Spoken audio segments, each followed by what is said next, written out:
What's up everybody, this is Master Ian Gamer. Overwatch 2 Season 19 has officially launched, yet the most exciting content for most people in this season has yet to arrive, that being the next new hero. Now, there's been quite a bit of discussion surrounding this Hero 45, and Blizzard themselves have been actively teasing her for the better part of a year at this point, and with even more information than ever having officially been revealed with the launch of Season 19, in addition to further details outlined in some now very credible leaks. In today's video, I'll be delving into everything we know about Overwatch Hero 45, who many of us now know as Lupa, delving into who she is, what sort of kit and abilities she's going to have, when we'll get to actually play her for ourselves, and of course, those juicy hero leaks.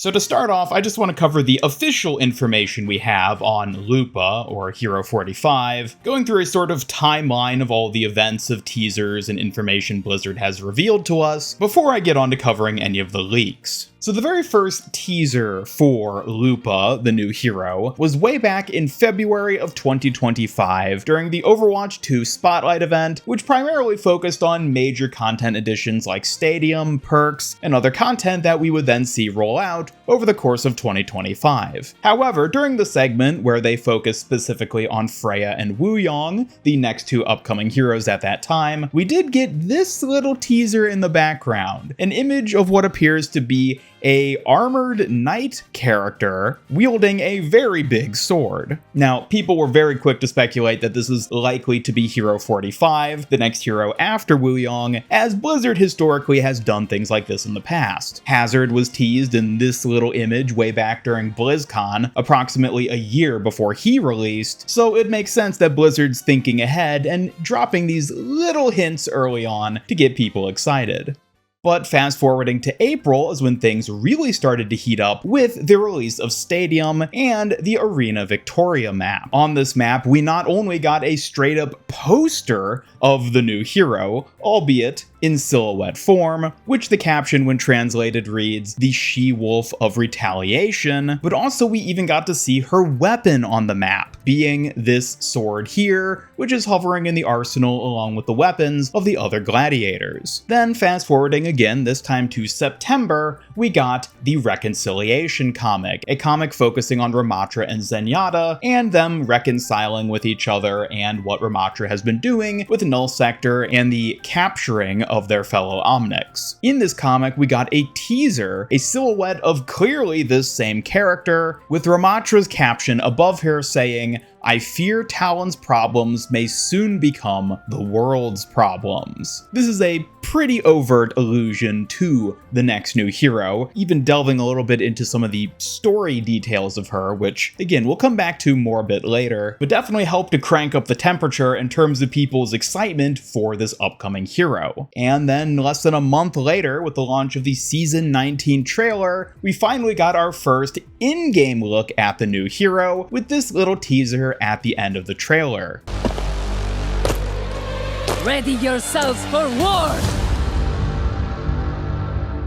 Not only do we get a shot of her legs, specifically, but also we get to hear her voice and get a little bit more of an idea about who she might be based on just what she says. Additionally, it was confirmed at the same time that there would indeed be a hero trial for this hero during Season 19, as shown on the roadmap, with this particular icon being used to represent her. And fast forwarding up until basically the time of me making this video, Season 19 has now launched, and with the new Halloween Masquerade game mode, there's the inclusion of this curious mask. Unlike the other masks in the game mode, which are representative of your immediate teammates and are accessible from the start of the match, this one only appears on certain maps, usually located roughly around the center of the map, and is somewhat hidden. You kind of have to go searching for it in order to find it, but once you gain access to it and are able to equip it, it gives you these abilities. The Lupa mask, melee and ability damage increase movement and attack speed. Now, Lupa is an interesting detail here, and is something we also see again, as it's also present in one of the challenges, which again features the same mystery mask. And then the final detail we have to work with at this point is the same day day the season launched, Overwatch Associate Game Director Alec Dawson did an interview where he mentioned that the next new hero will be playing a major role in the story going forward. This is generally always an exciting thing to note, but is especially notable in this particular instance because of much of the information we get in the leaks, which I'll be outlining in just a moment.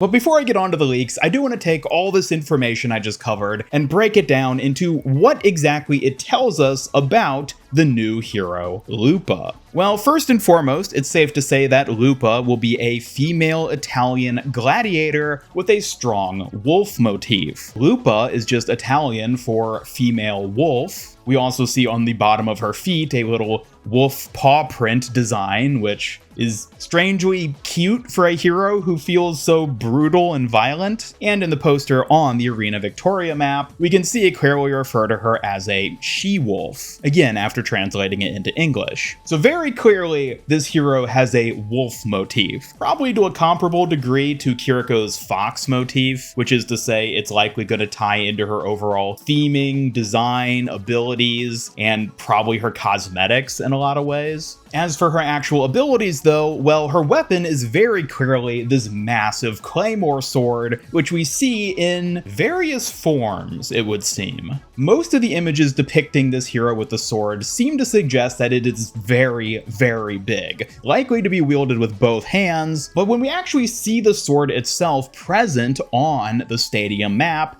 it doesn't look quite that big. Especially the length of the blade relative to the hilt doesn't seem very long, which suggests that the blade itself could be an extending blade of some kind, whether it's a mechanical mechanism that somehow makes the blade grow outward, or it might even be an energy sword of some kind, where of course this is just the physical base of it, with the proper blade itself either being energy or maybe even hard light, considering that we are in the Overwatch universe. There's not really a way to say for sure just yet, but it does seem to be an interesting aspect of the weapon as we see it in the teasers thus far, and could very well end up playing into some of the actual abilities and mechanics of her as a hero, which then brings us back to the mystery masquerade mask. Clearly this is referencing Lupa, the new hero, and based on the buffs it grants you, being an increase to movement and attack speed based on melee and ability damage, suggests that this is likely a mechanic that Lupa herself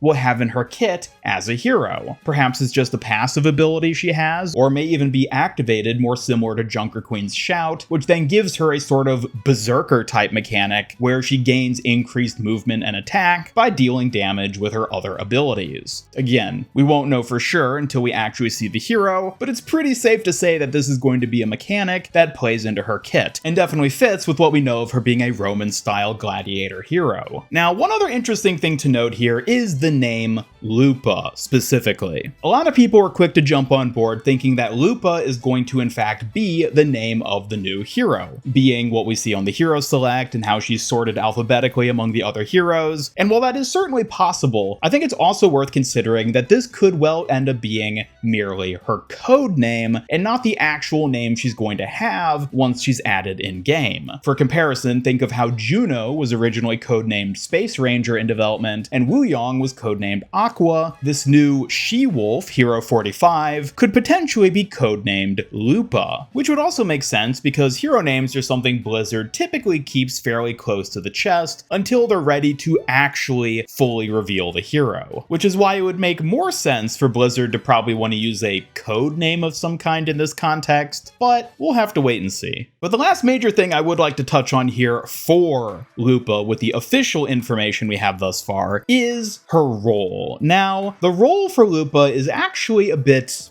ambiguous at the moment. My leading expectation for a long time was that she would be a tank hero, as it fits the standard hero release cycle we've seen for a couple years now, where every year they tend to release a damage hero in the beginning of the year, a support hero around the middle of the year in the summer, and then a tank hero at the end of the year. Granted, that hasn't been the release cycle for the entirety of Overwatch 2, but it's one that they've tended to abide by for the most part, at least recently. And considering the beefy gladiator design of Lupa, it would make sense for her to be a tank hero. We already have heroes like Reinhardt and Junker Queen who are very much that sort of vibe, but That's also reason to suspect that she might not be a tank hero. While there's certainly ways they could introduce another melee-focused tank hero that's not just a clone of Junker Queen or Reinhardt, it would be more interesting for them to make her a damage hero, a role which doesn't really have a true melee-focused character in it, well, at least not since Doomfist was moved from damage to tank. So in terms of adding a more unique character to the roster, making Lupa a damage as opposed to a tank might be a bit more appealing. And additionally, it's worth noting that with the launch of Season 19, the UI for the damage role specifically in the hero gallery actually changed, with the organization of all the different character icons being shifted around a bit, but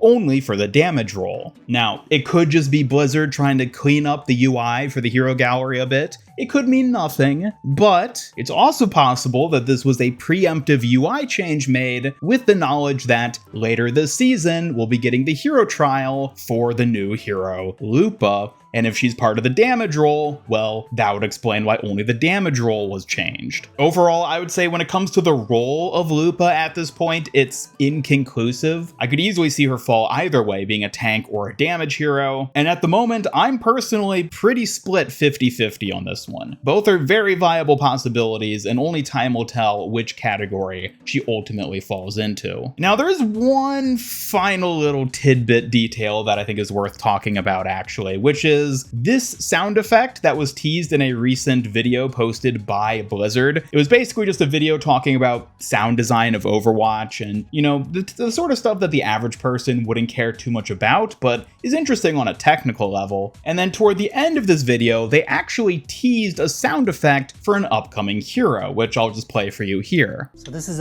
called a wind wand that I recorded recently for a hero that is in development.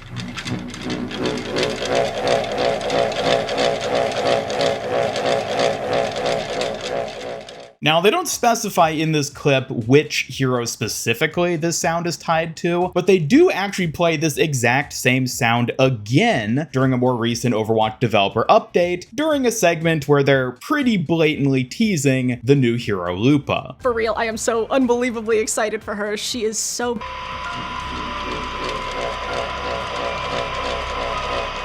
which to me signifies that almost certainly this sound is in fact tied to Hero 45, and based on the sound of it itself, I can potentially envision this being the sound of an energy sword, perhaps? Since, as I mentioned before, her claymore may in fact be an energy blade of some kind, in which case this could be the sort of warbling energy sound of said blade. There's not much more to discern from that, and it's a relatively minor detail in the grand scheme of things, but an extra little detail for the hero nonetheless.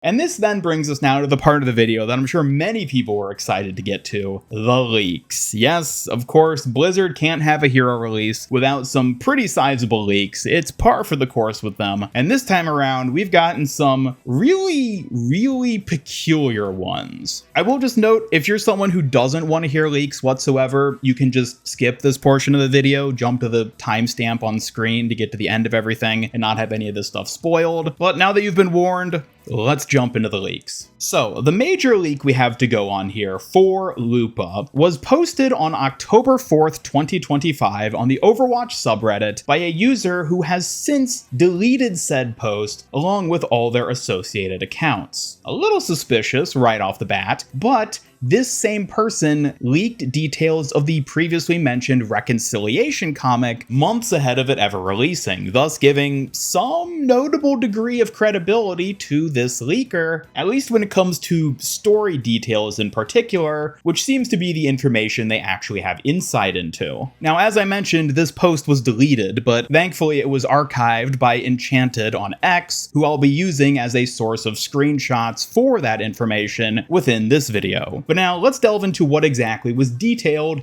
in this leak. Now, in order to understand a lot of the information actually presented here in this leak, you need to be familiar with a few names in particular who we haven't really seen present in the Overwatch story recently, specifically being Antonio and Viali, both of who were former heads of Talon prior to the current Talon organization, which is headed by Doomfist. Antonio specifically was the first head killed off by Gabriel Reyes, aka Reaper, during the intro cinematic of the Retribution story story mission back during the Archives events, and Viali is the character who filled in as the head of Talon after Antonio's death, before ultimately being killed himself by Doomfist after Doomfist escaped prison. This is a very quick synopsis of two characters that I think the average Overwatch player might not necessarily be familiar with, but you need to know who they are in order to understand the leaks. And for a bit of further context going into this, the information I'm about to cover here is evidently going to be covered over the course of both a comic and an in-game cinematic that'll serve as the story introduction to the new hero.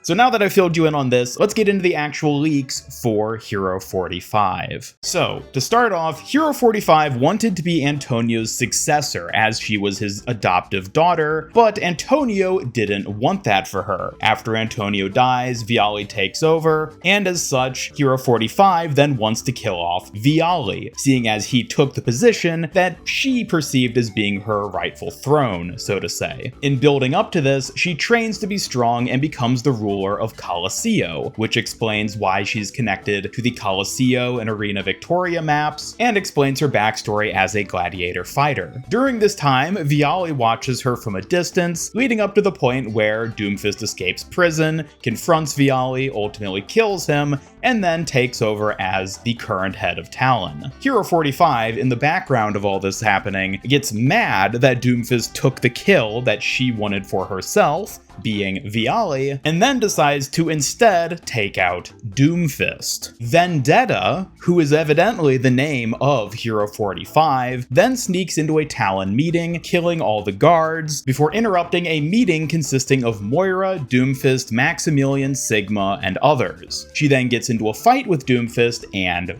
wins. Vendetta then chops Doomfist's arm off and throws him out a window, after which Doomfist may be dead. She then talks to the rest of Talon, saying back to business, cuts to the Overwatch HQ, with Winston saying Talon is everywhere, and a Talon ship then appears above the HQ. Okay, let's talk about this. This is rough, not only in terms of the way it was presented here in this detailed description, but also on a narrative level. This isn't great, at least not how it's worded here. Sure, it makes sense to have a character like Vendetta be associated with Antonio and then have this sort of arc of wanting to rejoin Talon and retake the throne, so to say, that she felt she rightfully deserved, but having her just come in out of nowhere and fight Doomfist and win, I don't think is a really great way to execute a story like this. Doomfist is one of the most interesting and best written characters in all of Overwatch. He is a massive fan favorite, not only gameplay wise, but also as a character in the story. And to have him just spontaneously killed off by a character who just spawns out of nowhere is really, really bad writing. Now, it is stated that Doomfist only may be dead, and I think that more than likely is true. I think he's probably not actually going to die, and he's still going to be somewhere doing something. And it's also worth noting that this could be a totally terrible framing of a story that in its actual telling would probably end up coming out better than how it's presented here. The fact that this is just a poorly written leak detailing information that, based on the leaker's other statements, seems to have been second-hand knowledge of the story as it was being written, makes me skeptical to the degree of I'd rather see this story play out in actual comics and cinematics to get a sense for how it's executed, rather than judging it too much based on just the leaked info here. And as for the credibility of this leak itself, well, it's only become more credible as time goes on. Not only did we have the initial credibility brought about by them predicting the Reconciliation comic, but also the leaker emphasized that this story would be told through comics and in-game cinematics, specifically animated shorts that would be viewable in-game. And what just so happened to get announced mere days after this leak was posted? A developer update where the devs acknowledge that they're going to be adding more story content into the game itself. Comics, cinematics, all sorts of story details that are going to be accessible to read and watch within the game itself, itself seems like a pretty big coincidence to me. Again, we also then had Alec Dawson mentioning how Hero 45 was going to be a major character in the story going forward, which if she supplants Doomfist as the head of Talon, yeah, that would definitely make her a major character in the story. Things are just sort of falling into place in such a way where, despite how absurd the information in this leak seems, there are enough little details that are already starting to click that I'm personally convinced it's real.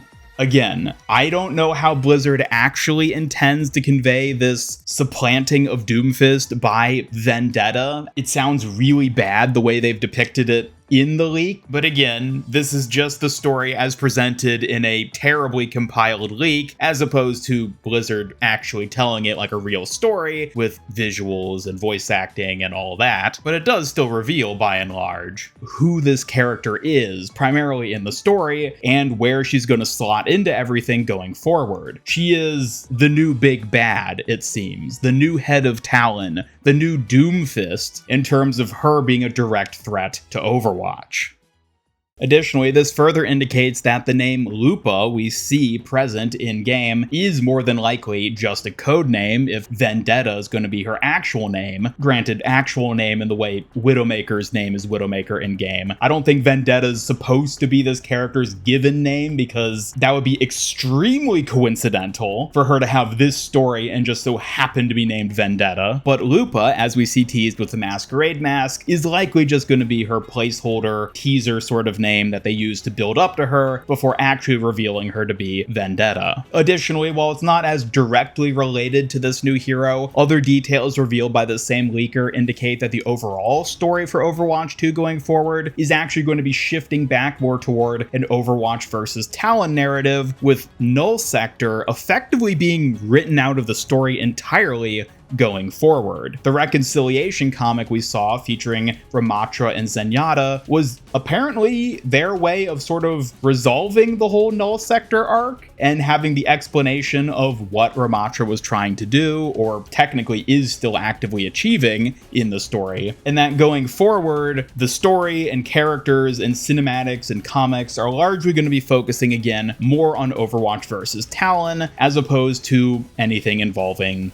the Omnics. Make of that what you will. Seems kind of disappointing for me to hear them just sort of pivot like this, but considering how everything went down with PvE and just the radical changes that have happened in the company, and especially on the story side of Overwatch, it's not unexpected that they might just make a shift like this and try a new, or at least safer and easier direction to take the story going forward. So, having now covered all the leaks in depth and given my thoughts on them, the final thing to take note of here with the upcoming new hero Lupa is the release date. When are we gonna actually get to play this new hero, be they a tank or damage, for ourselves? Well, of course, we know there's gonna be a hero trial sometime during Season 19, which will be when we first get to see her in-game. It's likely when we'll be getting the bulk of our first official story details about her revealed, and that is likely going to be happening in the latter half of Season 19 specifically. We don't have exact dates just yet when this hero trial is going to be, but just based on past trends for new hero editions, it'll likely be about a week or two after the mid-season update for Season 19, thus putting it somewhere roughly in the middle of November. Again, we don't have exact dates, we won't know until we actually get to it, but somewhere around mid-November is when we can expect the hero trial to finally be happening, and for us to actually get to play the hero for ourselves. And then after the hero trial, she won't be officially added as a permanent addition to the hero roster until the start of Season 20, which is supposed to be kicking off in early December. So that's the rough time frame there of when we can expect to get to play Lupa, when she's going to be coming to the game. And on that note, that then wraps up everything we know about Lupa, the next new upcoming Overwatch 2 hero. The leaks on this one are pretty interesting. I'm not sure what to make of them, despite the credibility I outlined in that portion, but I do think that we have a pretty good idea of what to expect for this new hero when the time comes. Again, gameplay wise, we don't know any exact details about her abilities or mechanics, more so just vibes of what she's likely to do and how she's likely to function as a hero. And story-wise, we of course now have a better sense of who exactly she is. But on that note, I would love to hear your thoughts on all this in the comments down below. Are you excited for Lupa? Are you interested for the new mechanics she's going to add to the game and the story implications it looks like she's going to be bringing about? Or maybe you don't think the leaks are real. Maybe you think it's all fake, and despite the credibility I outlined, they're somehow just got lucky with the predictions they made and how they played out, and you think she's going to be a totally different character than what it looks like. Either way, I'd love to hear your thoughts, and as always, be sure to subscribe, hit up that bell icon, follow me on X, and join my Discord server to hang out and never miss any of my future Overwatch 2 news streams and other content. Special thanks to my YouTube channel members who help make these videos possible. If you'd like to join them to earn some cool rewards, then just hit that join button down below, and subscribe to my second channel, Suki MIG, to keep up with a fun side project of mine. If you've tuned into any of my streams over the past 6 months, you know who she is, and you can keep up with all the best shorts and highlights on that second channel. But otherwise, thank you so much for watching. This is Master Ian Gamer signing off, and until next time, we've got a new hero coming, and she's gonna be here pretty soon, so have a great day.